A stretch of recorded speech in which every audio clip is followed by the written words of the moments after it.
Good evening. First tonight, some have called it cost-cutting, others say it's a necessary change to keep children closer to their families. A shift in the way that councils educate children with physical and learning disabilities is being blamed for the proposed closure of two of this region's special schools. Orchard Manor and Meldreth Manor near Royston are both run by the charity Scope.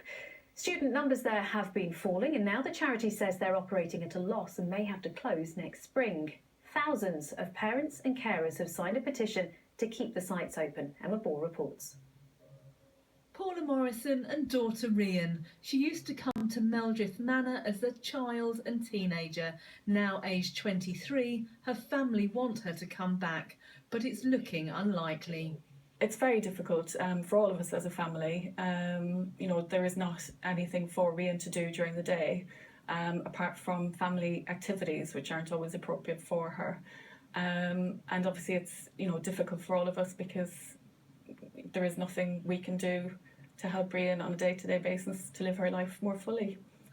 Another Scope care home, Hampton House in Northampton, closed yesterday. It was said that people there could be helped to live more independently elsewhere. But the future is still to be decided about Meldreth and Orchard Manor near Royston, which cares for 18 young people. This is a national centre and they take children and young people from right across the country. But now fewer local authorities are sending children and young people here because they want them to be cared for closer to home, and that is affecting finances. Critics argue this change is driven by cost-cutting, but supporters say staying close to family is key. So Mummy's going to go home soon, all right?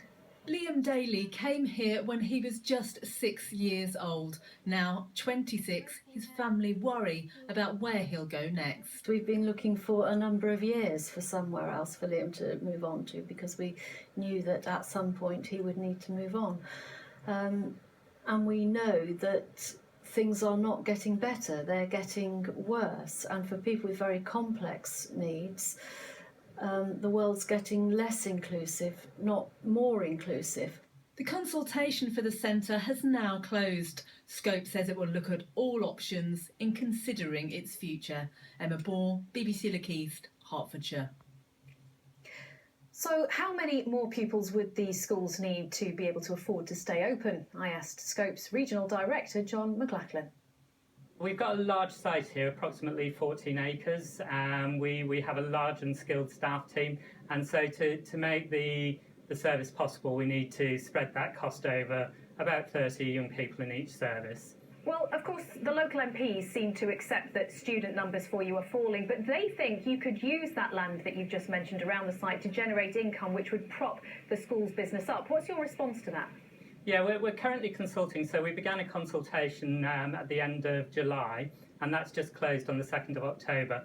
And so we've been looking and talking to families connected with the services here and local community and MPs and stuff. So we've been looking at their suggestions, and that's what the consultation's been about. So what happens next is we take those ideas and we put them in a report to the Scope trustees, who ultimately will make a decision as to whether any of those suggestions could make the site and services work. So, Mr McLachlan, how did we get to this position then? Who's at fault? The families clearly want you to stay open. It sounds as though you want to stay open. Who's to blame for this? There's a number of factors, really. I mean, we would obviously prefer not to use the term blame, but, it's a complex operation here, and the changing environment is not helpful where, more widely, it's helpful in that disabled people are receiving education close to home, and we celebrate that. But the knock-on impact of that is that it makes it more difficult for services like our very specialist service here to run at a cost that we can afford to provide them. Well, obviously the MPs want you to stay open. What could the government do to help you do that? I think the ultimate there would be to look at how services like Meldreth are funded and how placements are agreed.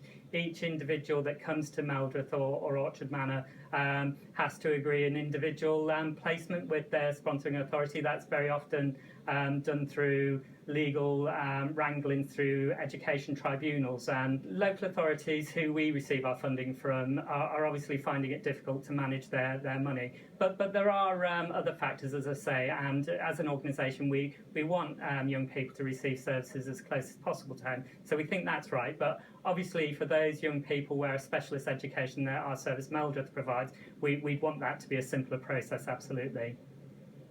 John McLachlan from Scope there. Next, calling